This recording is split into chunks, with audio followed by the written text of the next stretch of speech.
एक समय की बात है, एक राज्य में एक प्रतापी राजा राज करता था। एक दिन उसके दरबार में एक विदेशी अंग तो आया और उसने राजा को एक सुंदर पत्थर उपहार स्वरूप प्रदान किया। राजा वह पत्थर देख बहुत प्रसन्न हुआ। उसने उस पत्थर से भगवान विष्णु की प्रतिमा का निर्माण कर उसे राज्य के मंदिर में स्थापित करने का निर्णय लिया और प्रतिमा निर्माण का कार्य राज्य के महामंत्री को सौंप दिया।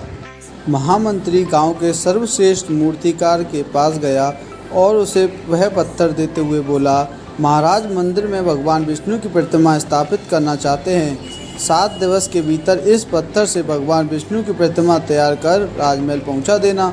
इसके लिए तुम्हें 50 स्वर्ण मुद्राएं दी जाएंगी।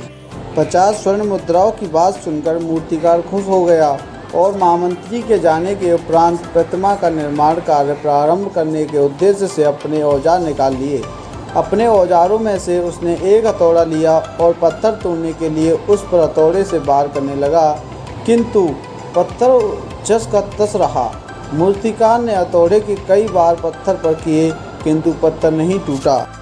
50 बार प्रयास करने के उपरांत मूर्तिकार ने अंतिम बार प्रयास करने के उद्देश्य से हथौड़ा उठाया, किंतु यह सोचकर हथौड़े पर प्रहार करने के पूर्व ही उसने हाथ खींच लिया कि जब 50 बार करने से पत्थर नहीं टूटा तो अब क्या टूटेगा। वह पत्थर लेकर वापस महामंत्री के पास गया और उसे यह कह वापस आया कि इस पत्थर को तोड़ना नामुमकिन है, इसलिए इससे भगवान विष्णु की प्रतिमा नहीं बन सकती।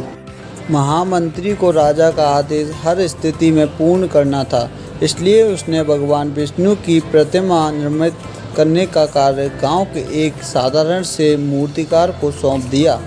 पत्थर लेकर मूर्तिकार ने महामंत्री के सामने ही उस पर हथौड़े से प्रहार किया और वह पत्थर एक बार में ही टूट गया। पत्थर टूटने के बाद मूर्तिकार प्रतिमा बनाने में जुट गया। इधर महामंत्री सोचने लगा कि काश पहले मूर्तिकार ने एक अंतिम प्रयास और किया होता तो सफल हो गया होता और 50 स्वर्ण मुद्राओं का हकदार बनता। सीख: यदि जीवन में सफलता प्राप्त करनी है तो बार बार असफल होने पर भी तब तक प्रयास करना नहीं छोड़ना चाहिए जब तक सफलता नहीं मिल जाती।